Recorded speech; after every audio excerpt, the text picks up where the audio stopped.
In your imagination, I want you to think that I'm an 11-year-old girl.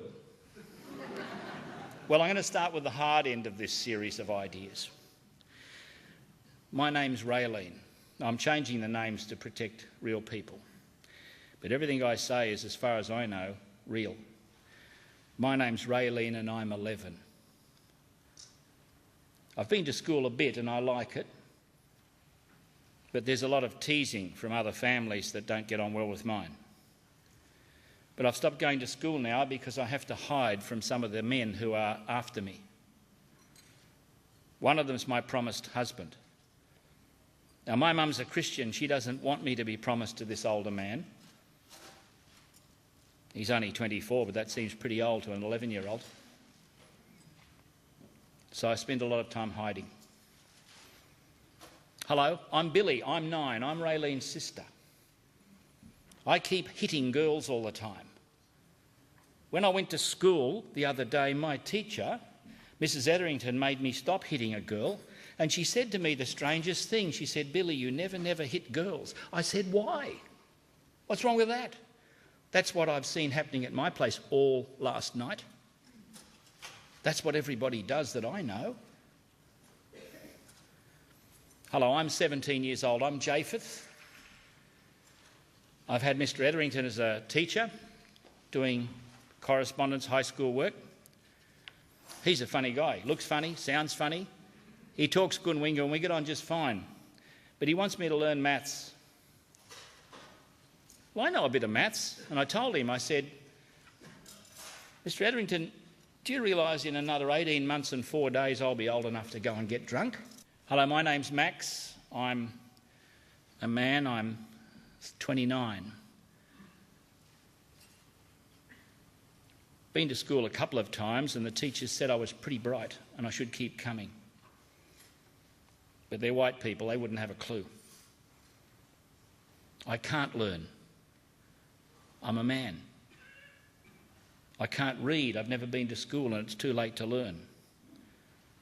But I went to the fellowship meeting the other day and I heard some of the Christians talking about how if we ask God to forgive our sins, if we confess them, he wants to do that. Well, I just don't understand that. How could any God forgive me? I'm a black fella. I've never done anything useful in my life. I have no job skills. I can't even talk the language of the people that would employ me.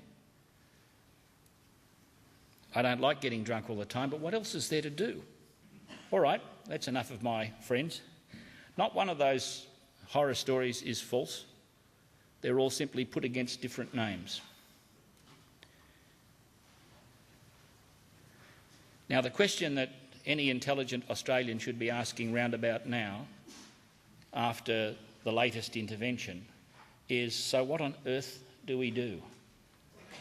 Every political party in Australia has made some grand gesture about Aboriginal people, whether it's pouring dirt into the hands of Vincent Lingiari, whether it's an apology, whether it's the intervention, whether it's the famous Redfern speech of Paul Keating, whatever it is. Leaders like to make large gestures that are unfunded large gestures. And the reason they do it is not because they are bad politicians, it's because they're very good politicians. They have read us well. They know that what the Australian public wants is for all this unpleasant stuff about Aboriginal people to please go away and be fixed and stop annoying us.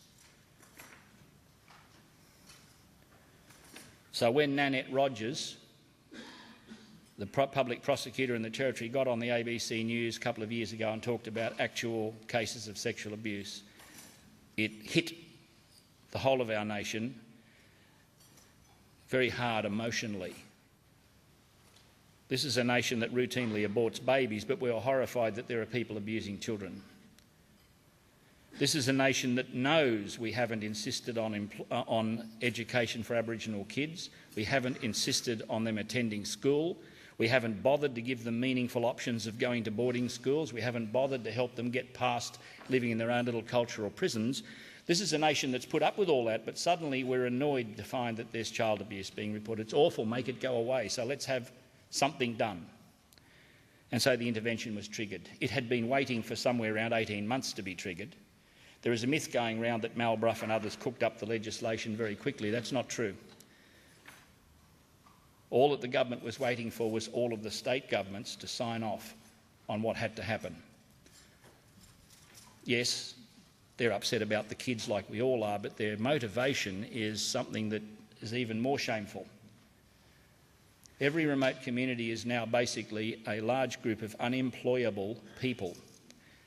Job creation is a massive expense, and whether people are Aboriginal or white, if they're unemployed 2 or 3 generations, you get child abuse, you get substance abuse, you get low self-esteem, you get suicidal abuse of grog, you get domestic violence. There's no racial element in this, it's long-term unemployment, no matter where. And our great experiment has been not just that we leave the kids to sit out there and learn whatever it is without worrying about whether they go to school, but whether we can actually have a race of people sitting down doing nothing for generation after generation and all will be well. And of course it's a pretty bizarre experiment because we know the result already. No human group can survive like that. So suddenly, carelessly doing these experiments with real people's lives, we're confronted with one of the most horrible outcomes where little children are abused.